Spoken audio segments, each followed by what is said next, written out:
I'm relieved my mother is going to prison. The gavel came down at 2:47 p.m. on a Tuesday, and I felt something I hadn't experienced in 28 years, complete, overwhelming relief. Judge Martinez sentenced my mother, Linda Catherine Wells, to 3 years in state prison for embezzling $47,000 from elderly residents at Sunshine Manor Care Facility. As the bailiff led her away in handcuffs, she turned to look at me one last time with those cold blue eyes that had haunted my childhood, and I didn't flinch. I should feel guilty. I should feel heartbroken. I should feel like the worst daughter in the world for being the one who turned her in. Instead, I feel like I can finally breathe. The evidence folder sitting in my lap weighs maybe 2 pounds, but it took me 6 months to gather the courage to walk into Detective Rodriguez's office with it. Bank statements, forged signatures, altered medication logs, all the proof they needed to build their case. My mother had been stealing from people like Mrs. Chen, an 84-year-old woman with dementia whose family trusted the facility with her life savings. She took $3,200 from Mr. Patterson's account while he was dying of cancer, money his daughter had set aside for his funeral expenses. But I'm getting ahead of myself. The stealing from helpless elderly people was just the final straw.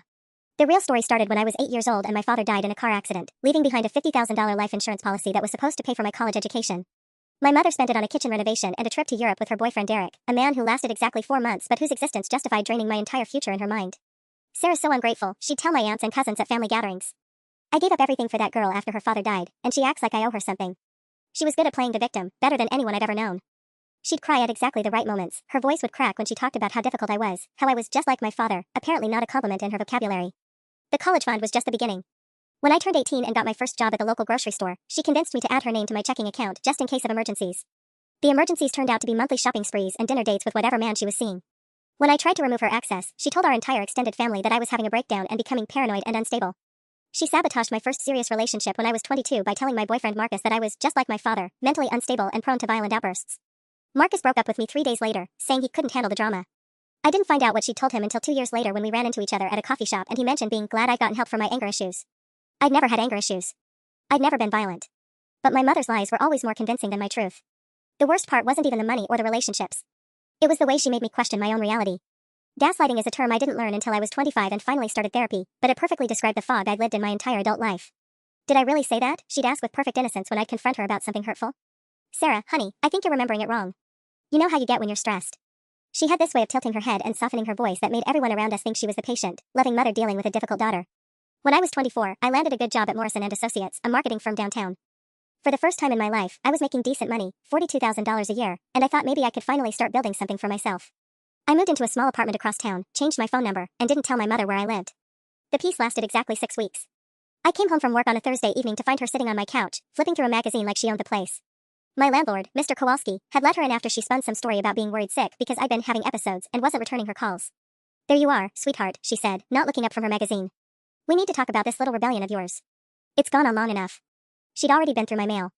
Bank statements, credit card offers, my lease agreement, everything was spread across my coffee table like she was conducting an audit. You're making good money now, she said, finally looking at me with those calculating eyes. It's time you started helping your mother out. After everything I've sacrificed for you. The help started small. $50 here, $100 there. Always with a story about some emergency or unexpected expense. Her car needed repairs, $800. She was behind on her electric bill, $200. She needed new work clothes for a job interview, $350. The job interview turned out to be fictional, but I didn't discover that until months later. When I started pushing back, she escalated. She called my boss, Janet Morrison, 3 times in 1 week claiming I was having a family crisis and might need professional help. She told Janet that mental illness ran in our family and that I'd been acting erratically at home. Janet called me into her office on a Friday afternoon with this concerned, pitying expression that made my stomach drop. Sarah, is everything okay at home? Your mother called again today. She seems very worried about you. I tried to explain, but how do you tell your boss that your mother is lying without sounding exactly like the unstable person she's claiming you are? Janet suggested I take some time off to deal with family matters. It was presented as concern, but I could see the doubt in her eyes. The seed my mother had planted was already growing. The worst incident happened 6 months later. I'd started dating someone new, a kind, quiet man named David who worked at the library. We'd been seeing each other for 2 months, and for the first time in years, I felt genuinely happy. My mother found out when she saw a photo I posted on Facebook. She showed up at the library during David's shift, introduced herself as my concerned mother, and handed him a manila envelope. I didn't know about this meeting until David called me that night, his voice strained and uncomfortable. Sarah, we need to talk. Your mother came by today with some information. About your history. Medical records and police reports and... His voice trailed off. My blood turned to ice. What kind of medical records? She said you'd been hospitalized multiple times for psychiatric issues. That you'd threatened her. There were documents, Sarah. Official-looking papers with letterheads and everything. I met David at Brewster's Coffee the next morning, my hands shaking as I stirred sugar into my latte for the 3rd time. He brought the manila envelope my mother had given him, and seeing it sitting on the table between us felt like staring at a bomb. Can I see them? I asked, though every fiber in my body screamed against it. David hesitated. Sarah, maybe we should talk first. About why you didn't tell me about your hospitalizations. What hospitalizations? The words came out sharper than I intended, and I watched David's face change. There it was, that flicker of doubt, the same expression I'd seen on Janet's face, on Marcus's face, on every person my mother had poisoned against me. He opened the envelope carefully, like he was handling evidence in a crime scene. The first document made my stomach lurch. It was a hospital intake form from St. Mary's Medical Center, dated 18 months earlier, with my name typed at the top. According to the form, I'd been admitted for acute psychological distress with paranoid ideation and aggressive behavior toward family member. I was never at St. Mary's, I whispered, but even as I said it, I could see how crazy it sounded. The document looked completely legitimate, official letterhead, doctor's signature, patient ID number. David, I swear to you, I have never been hospitalized for anything except when I had my appendix out when I was 15. The next document was worse. A police report from our local precinct, filed by my mother 3 months ago, claiming I'd shown up at her house at 2 a.m., drunk and making threats. According to the report, Officer Mackenzie had responded to a domestic disturbance call and found me highly agitated and making incoherent statements about money and family conspiracies. I stared at the date, March 15th. I remembered that night perfectly because it was when I'd gotten food poisoning from bad shrimp at Chen's Garden. I'd spent the entire evening throwing up in my bathroom, not banging on my mother's door. This is fake, I said, my voice getting louder. David, these are all fake. She made them up somehow. But they look so real, Sarah. The letterheads, the signatures. David was studying my face like he was trying to solve a puzzle. Why would your mother make up something like this? How do you explain 20 years of psychological warfare to someone who grew up with a normal mother? How do you describe the methodical way she dismantled every good thing in your life without sounding exactly like the paranoid, unstable person these documents claimed you were? She's done this before, I tried to explain. She told Marcus I was violent. She called my boss and said I was having episodes. She's been doing this my whole life, David. She takes my money, she ruins my relationships, and when I try to fight back, she makes everyone think I'm crazy. But I could see I was losing him. Each word made me sound more desperate, more unhinged. The document sat between us like a wall of evidence I couldn't scale. Maybe. David said carefully, maybe you should talk to someone. A professional. These are serious accusations you're making about your mother, and if you really believe she's forging police reports and medical records. She is forging them. The words exploded out of me, and I saw David flinch. An elderly couple at the next table turned to stare.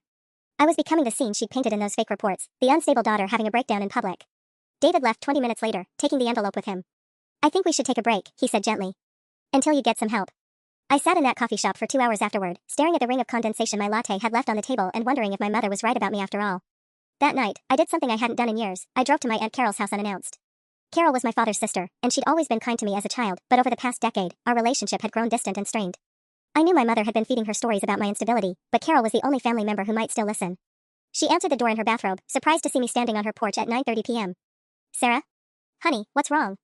You look terrible. I probably did look terrible. I'd been crying on and off since David left me at the coffee shop, and I hadn't eaten anything all day. Aunt Carol, I need to ask you something, and I need you to be completely honest with me. What has my mother told you about me?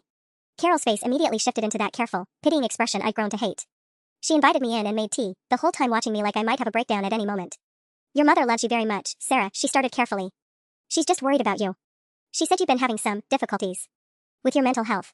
What specifically did she tell you? Carol stirred her tea nervously. She said you were hospitalized last year. That you'd been making accusations about her stealing from you, but that the doctor said it was part of paranoid delusions. There it was. My mother had been laying groundwork for months, maybe years, building this narrative of my mental illness so thoroughly that even my own aunt believed it. Carol, I was never hospitalized. Not for mental health, not for anything except my appendix when I was 15. You remember that, right? You sent me that care package with the magazines and the chocolate? Of course I remember, but Sarah, that was so long ago. Your mother showed me the hospital bracelet from St. Mary's. She was so worried. She showed you a hospital bracelet? My blood ran cold. How far had this gone? Carol, what else has she shown you? My aunt looked uncomfortable. Maybe we shouldn't talk about this right now. You seem very agitated, and your mother said that stress can trigger. What else? I pressed. Carol sighed and walked to her kitchen drawer. She pulled out a manila folder, God, how many of these folders existed? And handed it to me reluctantly. She brought these by last month. She said if you ever came here upset, I should try to convince you to get help. This folder was thicker than the one David had shown me. More fake medical records, but also photographs. Pictures of what looked like my handwriting on notebook paper, filled with angry, disjointed rants about my mother. Except I'd never written any of these pages. The handwriting was close, she'd practiced, but I could see the differences. The way she made her R's was too curved, and she crossed her T's too high.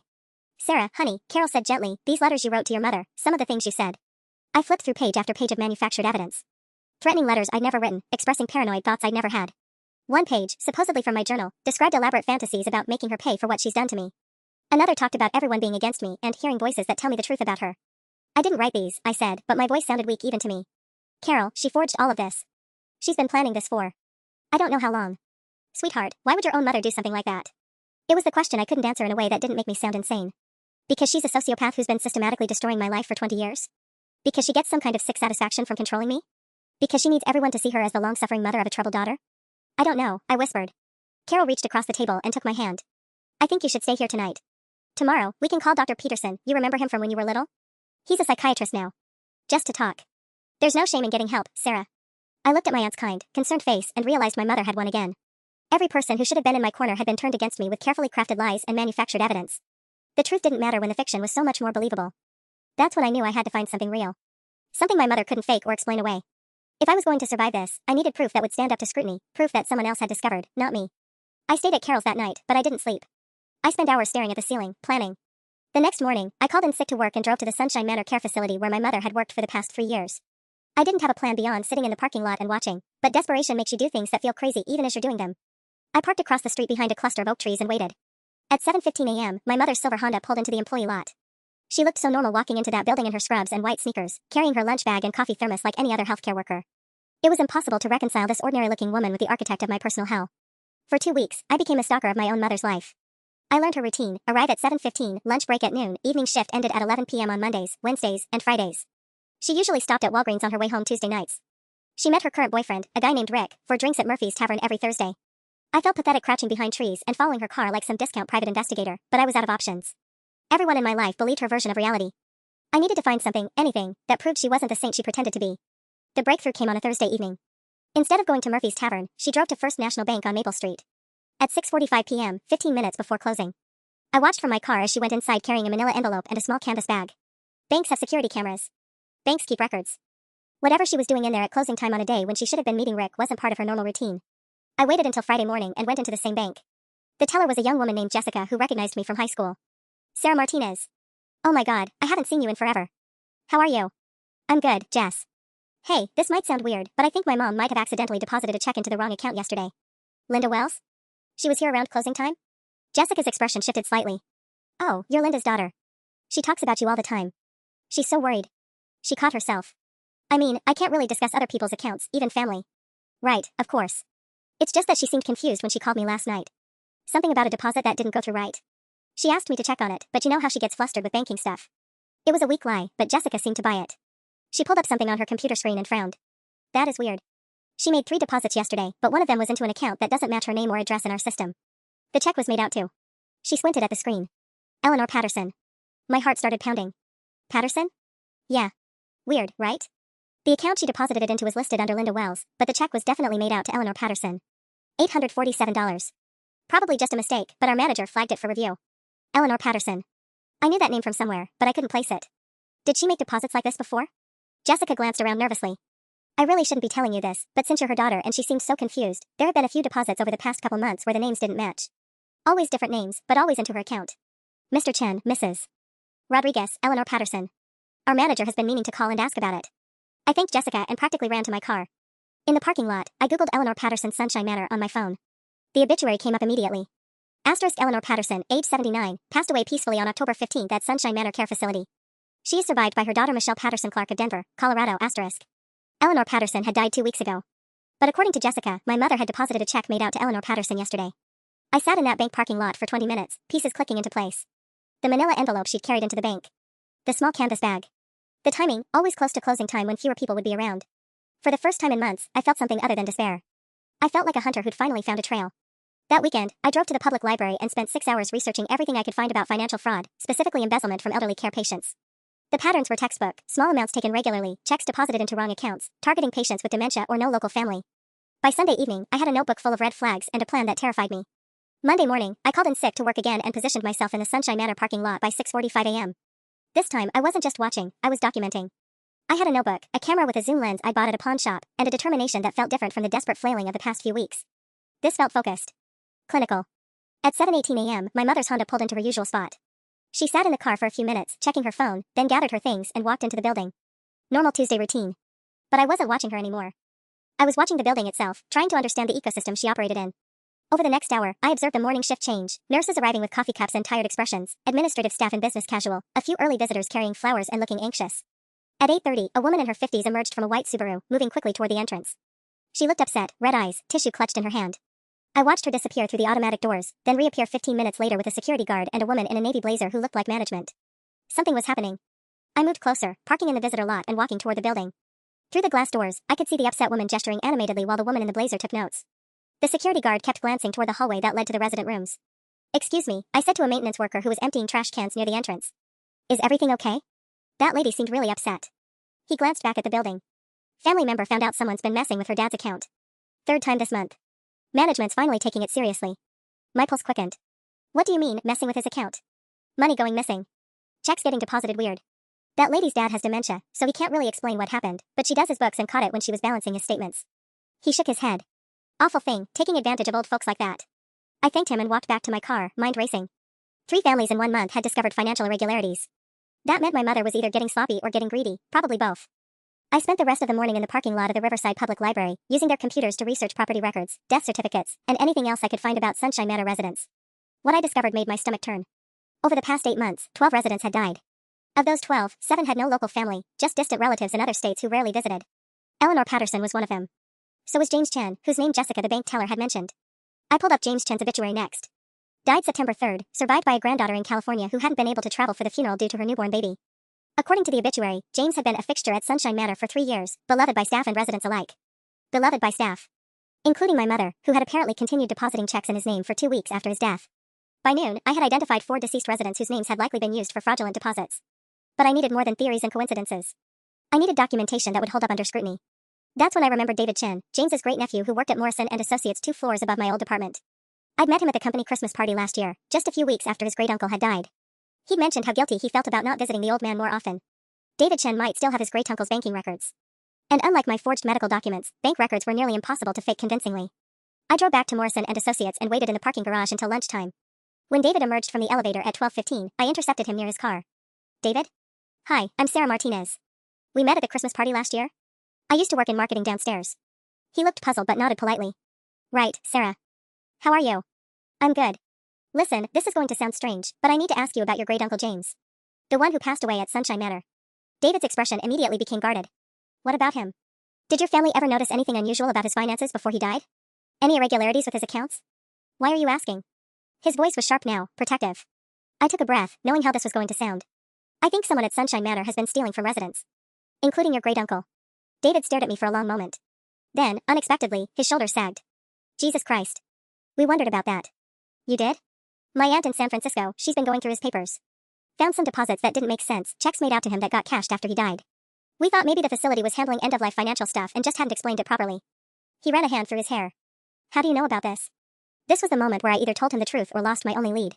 Because I think my mother is the one who's been doing it. She works there as a nurse, and I've been trying to prove it for weeks. David studied my face carefully. Your mother? Linda Wells. She's been systematically destroying my life for years, and now she's stealing from dying elderly people. I know how that sounds, but I have evidence. Not enough yet, but I'm close. What kind of evidence? I showed him my notebook, the banking patterns I'd identified, the timeline of deaths versus suspicious deposits, the names Jessica had mentioned. David read through it all, his expression growing grimmer. Shit, he said finally. This is actually happening, isn't it? Will you help me? He was quiet for a long time, staring at the concrete wall of the parking garage. Finally, he nodded. My aunt has all of Uncle James's banking records. Everything going back 2 years. If there's proof in there, we'll find it. For the first time in months, I felt like I had an ally. Someone who believed me not because I'd convinced them, but because they'd seen the same evidence from a different angle. There's one more thing, David said as we exchanged phone numbers. My aunt mentioned that the funeral home called her last week asking about a check they'd received. Apparently someone had sent them $600 for Uncle James's funeral expenses, but it was sent 3 weeks after he died and the bill had already been paid by the family. The check was signed by someone at Sunshine Manor. My mother's voice echoed in my memory. She took $3,200 from Mr. Patterson's account while he was dying of cancer, money his daughter had set aside for his funeral expenses. She hadn't just been stealing randomly. She'd been playing a longer game, manipulating the financial chaos that always surrounds death. Taking money meant for final expenses, then covering her tracks by sending smaller amounts to funeral homes to make it look legitimate. David, I said, I think this is a lot bigger than either of us realized. That evening, David called me with news that made my hands shake. His aunt had overnight shipped Uncle James's complete financial records, and what they'd found was worse than either of us had imagined. Sarah, there are 17 unauthorized transactions over a 6-month period. David's voice was tight with anger. 17. We're talking about $4,300 total, but it's not just the money. She was using his debit card to make purchases at grocery stores, gas stations, even online shopping sites. 2 weeks after he died. I sat down hard on my couch, notebook open in front of me. What kind of purchases? Everything. Groceries at Safeway, $127 at Target, gas at 3 different stations. But here's the thing that really gets me, she bought a designer purse online using his card 4 days after the funeral. A $280 Coach bag shipped to her home address. The casual cruelty of it hit me like a physical blow. While David's family was grieving, while they were dealing with funeral arrangements and cleaning out James's belongings, my mother had been shopping with his money like it was a windfall. There's more, David continued. My aunt called two other families from the obituaries, people whose relatives died at Sunshine Manor in the past 6 months. Both families found similar irregularities when they went back and checked. Small amounts, weird timing, purchases that made no sense. Are they willing to come forward? Margaret Patterson, Eleanor's daughter, she's furious.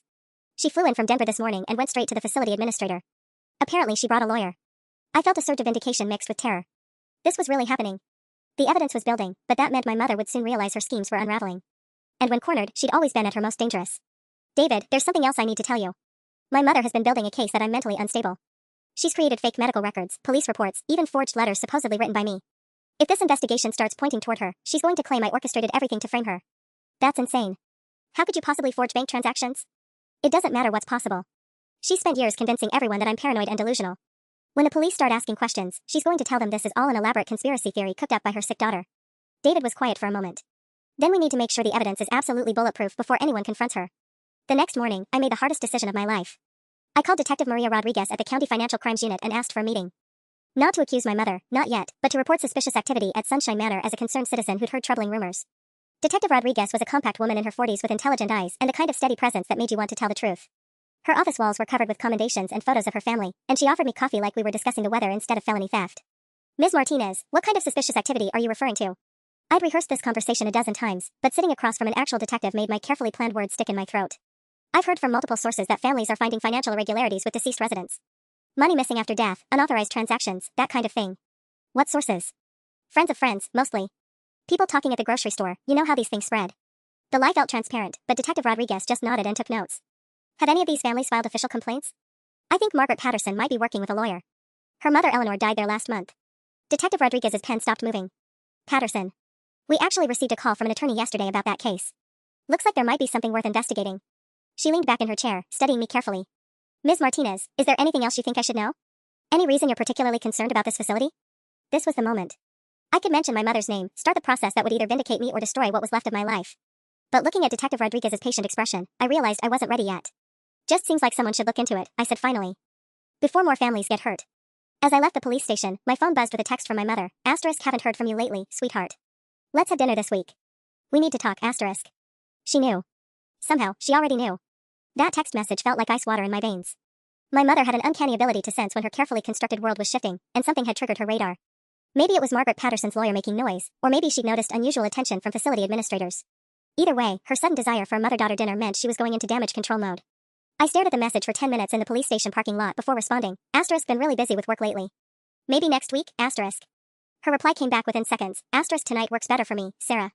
7 p.m. at Rosario's. I already made reservations, asterisk. Not a request. A command, dressed up in maternal concern. The restaurant choice was calculated too. Rosario's was where she'd taken me for my 16th birthday, my high school graduation, every occasion when she wanted to play the loving mother role for an audience. Public enough that I couldn't make a scene, intimate enough for the kind of conversation that would leave me questioning my own sanity. I called David from my car. She wants to meet tonight. Dinner at Rosario's. That's not a coincidence, he said immediately. Something spooked her. My aunt's lawyer must have made contact with the facility today. What should I do? Go. But record everything. And Sarah? Whatever she says, whatever story she spins, remember that we have the bank records now. We have proof.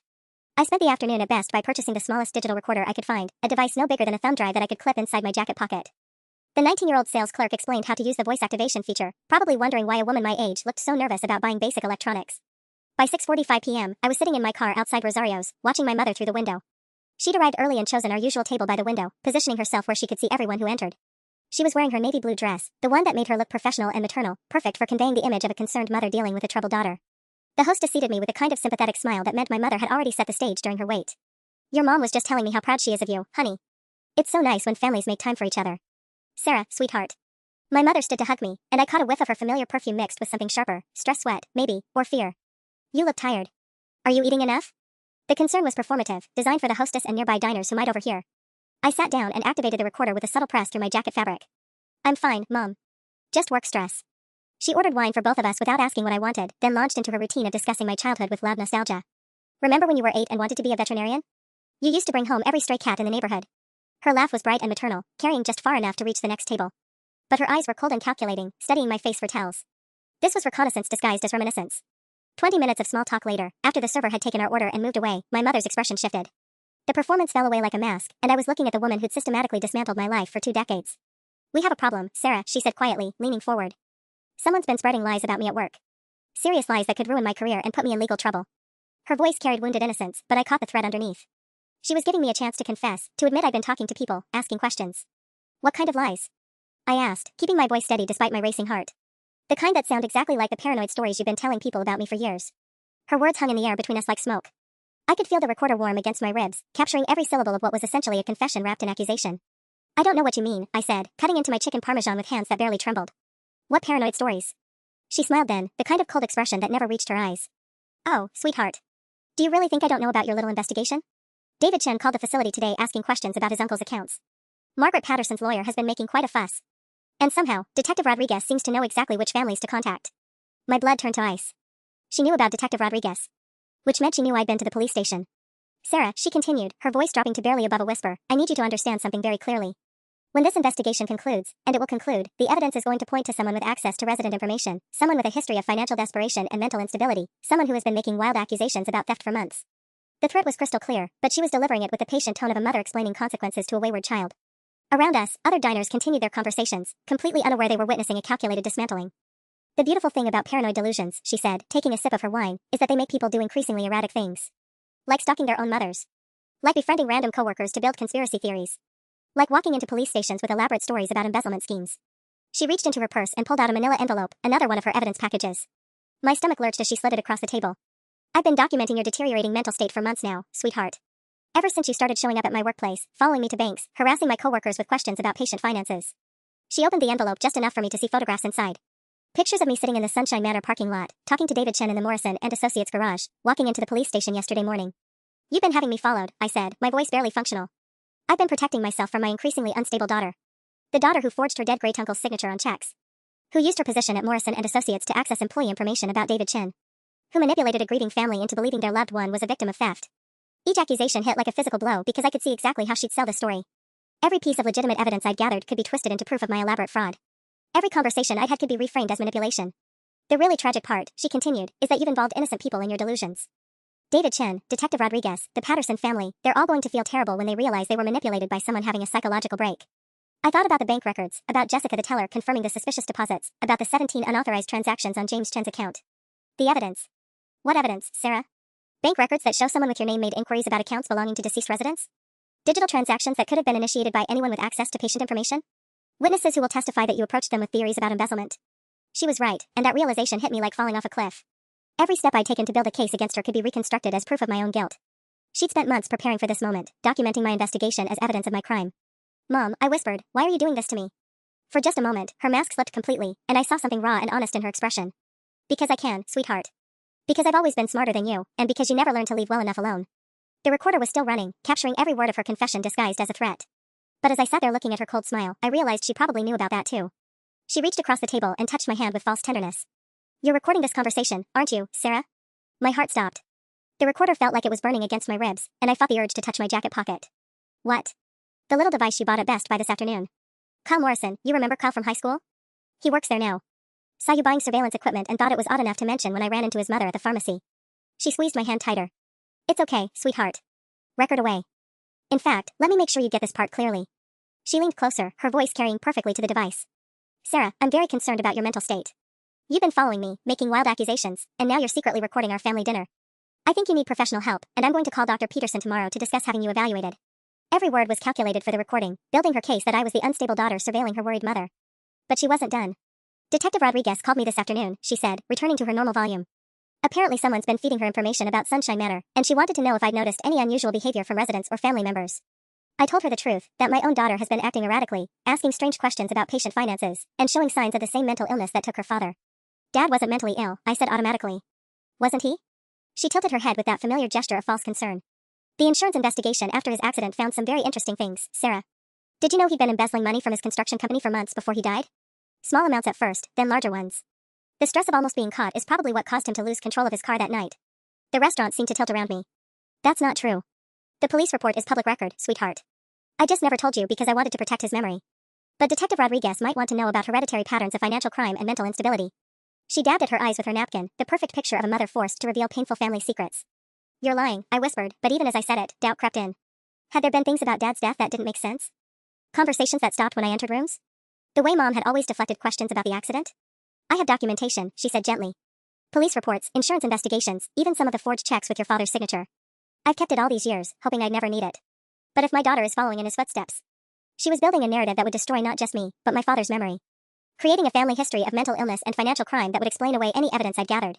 And sitting there in that restaurant, watching her craft lies with the skill of a master sculptor, I realized something that made my blood run cold. She was enjoying this. The beautiful thing about truth, she said, finishing her wine, is that it has a way of surfacing eventually. And the truth is, Sarah, that you are your father's daughter in all the worst ways. My phone buzzed on the table. A text from David, * emergency. Detective Rodriguez wants to meet with both of us tomorrow morning. They found something big, *. My mother glanced at the message and smiled. Oh good. Detective Rodriguez works quickly. I'm sure she'll want to discuss the new evidence that's come to light. She knew exactly what that evidence was. And somehow, I was certain it wouldn't be pointing at her. The next morning, I sat in Detective Rodriguez's office at 9 a.m. sharp, my hands folded in my lap to hide their shaking. David arrived 5 minutes later, carrying a thick manila folder that I hoped contained our salvation. But the detective's expression when she greeted us made my stomach drop. Thank you both for coming in, she said, settling behind her desk with a file that was considerably thicker than it had been 2 days ago. We've made some significant progress in the Sunshine Manor investigation. She opened the file and pulled out a bank statement with several transactions highlighted in yellow. Mr. Chen, we were able to trace the unauthorized activity on your great-uncle's account. 17 transactions over 6 months, totaling $4,347. That matches what we found, David said, leaning forward eagerly. The timeline, the amounts, everything. Detective Rodriguez nodded slowly. The problem is, we've also discovered who was making those transactions. She turned the statement toward us, pointing to a series of small numbers at the bottom. These are digital fingerprints from the online banking system. Every transaction can be traced to a specific login, a specific device. My heart hammered against my ribs. And? The account was accessed from an IP address registered to Morrison and Associates. Specifically, from a computer terminal on the 3rd floor, marketing department. Her eyes fixed on me with laser focus. The same floor where you worked until 6 months ago, Ms. Martinez. The world tilted sideways. That's impossible. I haven't worked there since February, and I never had access to anyone's personal banking information. According to Morrison and Associates IT department, your employee login credentials were used to access their client database on March 15th, April 2nd, and April 18th, long after your employment ended. Detective Rodriguez pulled out another document. The database contains emergency contact information for employees' family members, including banking details for direct deposit of death benefits and final paychecks. David was staring at me with growing horror. Sarah, you said you'd figured out the connection through public records and obituaries. I did. I've never accessed Morrison's database. I don't even know my old login information anymore. But even as I said it, I could see how flimsy it sounded. Someone must have used my credentials. Stolen them somehow. There's more, Detective Rodriguez continued, and I could hear sympathy creeping into her professional tone. We executed a search warrant on your residence yesterday evening, Ms. Martinez. You what? The words came out as a strangled whisper. The warrant was signed Tuesday afternoon, after we received additional evidence from a concerned family member. She didn't have to specify which family member. We found several items of interest hidden in your bedroom closet. She opened a plastic evidence bag and removed a small canvas pouch, the same type I'd seen my mother carrying into the bank. Inside were 3 debit cards with different names, James Chen, Eleanor Patterson, and Robert Martinez. Robert Martinez was your father, correct? I nodded numbly, staring at the cards. My father had been dead for 20 years. There was no legitimate reason for anyone to have his debit card, much less hide it in my closet. We also found this. Detective Rodriguez produced a spiral notebook filled with handwritten notes. My handwriting, or something so close it made me dizzy.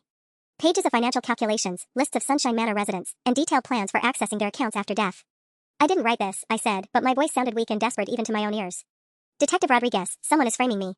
My mother has been setting this up for months. Your mother, Linda Wells, was actually the person who called us initially. She said she was concerned about your mental state and suspicious behavior around her workplace. The detective's expression remained carefully neutral.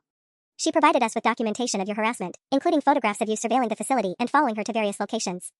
The photographs.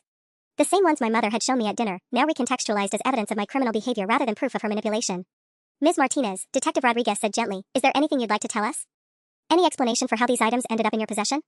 I looked at David, whose face had gone pale with the realization that he'd been helping someone he now believed was a criminal. I looked at the evidence spread across the desk, bank statements, debit cards, handwritten plans that looked exactly like something I might write. My mother had been planning this for months, maybe years. Every conversation we'd had, every confrontation, every moment of my investigation had been anticipated and weaponized against me. She hadn't just stolen money from dying elderly people. She'd crafted the perfect patsy, using my own desperation to expose her as proof of my guilt. I need a lawyer, I whispered, the words tasting like ash in my mouth. Detective Rodriguez nodded and reached for her phone. That's probably a wise decision.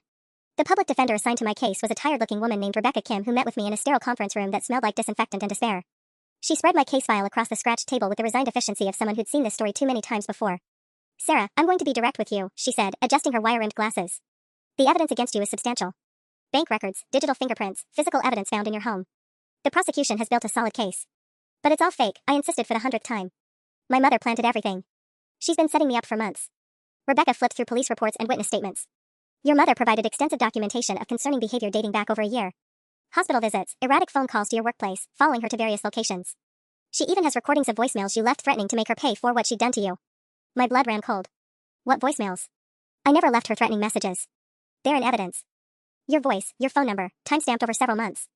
Rebecca pulled out a transcript. March 8th, 11:47 p.m. Mom, I know what you're doing and I'm going to make you pay for destroying my life. April 15th, 2:33 a.m. You can't keep getting away with this. Everyone's going to know the truth about what you really are. I stared at the transcripts, my handwriting somehow familiar yet foreign. Those weren't my words, but they sounded like things I might say in my angriest moments. She can fake voices now? Sarah, voice analysis confirmed these recordings came from your phone number. The audio forensics team found no evidence of manipulation or digital alteration. Rebecca's tone wasn't unkind, but it carried the weight of someone delivering a terminal diagnosis. Then she used my phone somehow. Or cloned it. People can do that, right? I was grasping at increasingly desperate explanations, and I could see Rebecca's patience wearing thin. The prosecution is offering a plea deal, she said, closing the transcript file. Plead guilty to embezzlement and elder abuse, serve 18 months with possibility of parole in 12. Given the strength of their case, it's actually quite generous. 18 months for crimes I didn't commit? Sarah, if this goes to trial and you're convicted on all counts, you're looking at 5 to 7 years minimum. The evidence is overwhelming, and your defense? She gestured helplessly at the mountain of documents. Your defense is essentially claiming that your own mother orchestrated an elaborate multi-month conspiracy to frame you for crimes she committed herself. When she put it that way, it sounded insane even to me. What jury would believe that a respected healthcare worker had systematically destroyed her own daughter's life, forged evidence, planted debit cards, and somehow manipulated computer systems to frame her child for embezzlement? There's something else, Rebecca continued, pulling out a psychological evaluation. The prosecution has petitioned for a competency hearing. Dr. Amanda Peterson, apparently she treated you as a child, has provided testimony about your family's history of mental illness and your father's financial crimes before his death. Dr. Peterson. The same psychiatrist Aunt Carol had mentioned, the one Mom had suggested I see for help. Another piece of my mother's long game clicking into place. My father wasn't a criminal, I said weakly, but doubt had been gnawing at me since dinner at Rosario's. She's lying about that too. The insurance investigation from 1995 is public record, Sarah. Your father was under investigation for embezzling $12,000 from Martinez Construction when he died in that car accident. The stress of the impending charges likely contributed to his distracted driving that night. 28 years of believing my father was an honorable man who died tragically young crumbled in that moment. If my mother had been right about him, if there really was a pattern of financial crime in our family, then everything I thought I knew about my own identity was built on lies. The competency hearing is scheduled for Thursday, Rebecca said gently. Sarah, I strongly recommend you consider the plea deal. 18 months is manageable. 5 to 7 years in state prison. She didn't finish the sentence. I sat in that conference room for another hour, staring at evidence of crimes I didn't remember committing, planned by handwriting that looked exactly like mine, executed with my stolen credentials and my own voice. My mother had constructed the perfect frame, using my own desperation to expose her as the foundation for my guilt. The most terrifying part wasn't that I might go to prison for her crimes. It was that somewhere deep in my mind, I was starting to wonder if maybe she was right about me after all. That night in my cell, I stared at the water-stained ceiling and tried to piece together what remained of my sanity. The competency hearing was in 2 days, and I could feel my grip on reality slipping with each passing hour. Every piece of evidence against me was so perfectly crafted, so thoroughly documented, that I was starting to question my own memories. Had I really never accessed those Morrison and Associates databases? The IT log seemed so definitive. Had I actually left those threatening voicemails during late-night episodes I couldn't remember? The audio analysis was supposedly foolproof. At 3 a.m., a guard brought me to the phone for what she said was an emergency call from my attorney. Rebecca's voice was tense when I picked up. Sarah, we need to talk. Something's happened that changes everything. My heart hammered against my ribs. What kind of something? Linda Wells was arrested 2 hours ago. The words didn't make sense at first. My mother? Arrested for what? Embezzlement. But not from Sunshine Manor. Rebecca's voice carried a strange mixture of excitement and disbelief. From St. Catherine's Hospital downtown. She's been working double shifts there for the past 8 months, stealing from their patient assistance fund. I gripped the phone so hard my knuckles went white. That's impossible. She only works at Sunshine Manor. Apparently not. Hospital security caught her red-handed tonight, transferring $1,200 from the charity fund into her personal account. When they searched her locker, they found debit cards belonging to patients who died last month. My legs gave out, and I slid down the wall to sit on the floor. She was working both places? Sarah, this is huge. It establishes a pattern of behavior that supports your claim about being framed. But there's more. I could hear papers rustling on Rebecca's end. One of the debit cards they found belongs to Maria Santos, who died at St. Catherine's on April 3rd. According to the hospital's records, your mother wasn't even scheduled to work that day. So how did she get Maria's card? That's what Detective Rodriguez is trying to figure out. But here's the interesting part, the unauthorized transactions on Maria Santos's account were made from the same IP address that accessed your father's banking information. The same IP that the prosecution claimed you were using. The pieces started clicking together in my mind. She was using some kind of remote access system, routing everything through different locations to muddy the digital trail. It gets better. The hospital's IT department found malware on 3 of their computers, sophisticated stuff that could capture login credentials and replicate them later. They think your mother had been harvesting employee passwords for months. I closed my eyes, feeling something that might have been hope stirring in my chest for the first time in weeks. Can this get the charges against me dropped? Not automatically. The evidence against you is still substantial, and proving your mother planted it all will take time. Rebecca's voice carried a note of caution. But Sarah, there's something else. When they arrested your mother tonight, she asked to speak to Detective Rodriguez privately. About what? I don't know yet. The conversation was off the record, but Detective Rodriguez looked shaken when she came out. She's requested an emergency meeting with the DA's office first thing tomorrow morning. After the call ended, I lay on my narrow cot staring at the ceiling with my mind racing. My mother had finally been caught, but somehow that felt more terrifying than hopeful. She'd spent months constructing the perfect frame job, anticipating every angle, preparing for every contingency. Getting arrested at St. Catherine's felt too convenient, too easy. What if this was just another layer of her plan? What if she'd sacrificed her hospital job to make her frame job more convincing? The woman who'd forged medical records and police reports, who'd stolen debit cards from dead patients and planted them in my closet, was she really careless enough to get caught by hospital security cameras? Or had she wanted to get caught? The thought made my blood run cold because I knew my mother well enough to recognize her patterns. She always had contingency plans. She always stayed 3 moves ahead of everyone else. If Linda Wells had been arrested tonight, it was because Linda Wells had wanted to be arrested tonight. The question was why. The emergency meeting with the DA's office happened at 7 a.m. Thursday morning, and Rebecca called me immediately afterward with news that made my stomach drop. Sarah, your mother confessed. I gripped the phone, waiting for relief that didn't come. Confessed to what? Everything. The embezzlement at both facilities, planting evidence in your apartment, using your employee credentials to access the Morrison database. Rebecca's voice was carefully controlled, but I could hear something underneath, confusion, maybe even fear. She provided detailed information about how she framed you, including the voice synthesis software she used for those threatening voicemails. That's good, right? That proves I'm innocent. It should be good, Sarah. But there's a problem. Papers rustled on her end. Your mother claims she was forced to frame you by someone else. Someone who was blackmailing her with evidence of her real crimes. My blood turned to ice. Who? You. The word hit like a physical blow. What? She says you discovered her embezzlement months ago and threatened to expose her unless she helped you steal money from Sunshine Manor residents. According to her statement, the frame job was your idea, a way to make yourself look like a victim while you were actually the mastermind. I slid down the wall again, my legs refusing to support me. That's insane. Why would I blackmail her into framing myself? Her story is that you planned to discover evidence clearing yourself at the last minute, making it look like she acted alone while you walked away clean. But she got scared and decided to confess the truth instead of letting you manipulate her anymore. The genius of it was breathtaking. Even in confession, my mother had found a way to make me the villain. She'd admitted to the crimes while painting herself as another one of my victims, the loving mother coerced by her sociopathic daughter into an elaborate double cross. Does anyone actually believe this? I asked weakly. That's the problem, Sarah. Some of it makes sense from the prosecution's perspective. You did have access to information about her work schedule, you were asking questions about the residents, and the timeline fits with when you started your investigation. Rebecca paused. Plus, she provided evidence of the blackmail. What evidence? Text messages from your phone, threatening to expose her unless she cooperated. Bank records showing payments from her account to yours, supposedly your blackmail fees. Even a recording of a phone conversation where you outlined the frame-up plan. Each revelation felt like another nail in my coffin. She faked all of that. The same way she faked everything else. I know that, and you know that. But proving it in court is another matter entirely. Rebecca sighed heavily. The DA is willing to reduce charges to conspiracy and fraud, probably 3 to 5 years instead of 7 to 10. Given your mother's testimony, it's actually a generous offer. My mother's testimony? The words came out as a croak. She's agreed to testify against you in exchange for a reduced sentence. 15 months for her cooperation, plus restitution to the victims. I sat in that hallway holding a dead phone for 20 minutes after Rebecca hung up, trying to process the completeness of my mother's victory. She'd committed the crimes, constructed the frame, gotten caught, confessed, and still managed to position herself as my victim deserving of leniency. Even when Linda Wells lost, Linda Wells won. The competency hearing was postponed pending this new evidence, but I could see the writing on the wall. My mother would take the stand looking like a broken woman forced into terrible acts by her manipulative daughter. She'd cry at exactly the right moments, her voice would crack when she talked about how I'd twisted her love into compliance. And everyone would believe her, because her lies were always more convincing than my truth. The call came at 6:23 a.m. on a gray Tuesday morning, 3 days before my trial was set to begin. Detective Rodriguez's voice was strained when I picked up the jail phone. Sarah, we need to talk. Your mother is dead. The words hung in the air like smoke. I should have felt something, grief, relief, shock. Instead, I felt empty. What happened? Heart attack in her cell around 4 a.m. But Sarah, before she died, she left something for you. An hour later, I sat across from Detective Rodriguez in the same conference room where this nightmare had started months ago. On the table between us was a thick manila envelope with my name written in my mother's careful handwriting. She gave this to her cellmate yesterday evening, Detective Rodriguez explained. Said if anything happened to her, it needed to get to you immediately. Inside the envelope were documents I'd never seen before. Real documents this time, not the forgeries and fabrications that had defined my relationship with Linda Wells for 28 years. The first page was a handwritten letter dated 3 days ago. Sarah. Asterisk if you're reading this, I'm dead and you're still in jail for my crimes.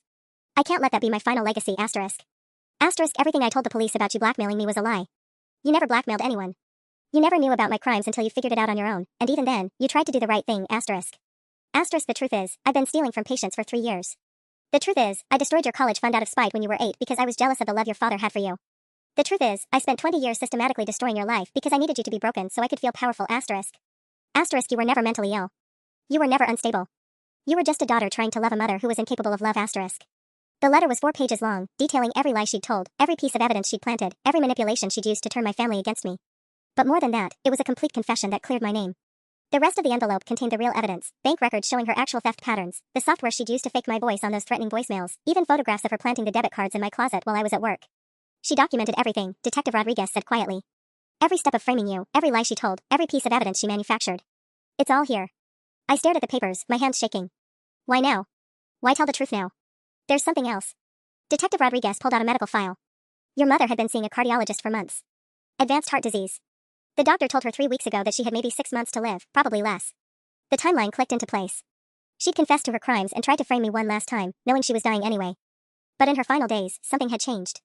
At the bottom of her letter, in handwriting that looked shakier than the rest, she'd written, Asterisk, I spent your entire life trying to break you, Sarah. But you never broke.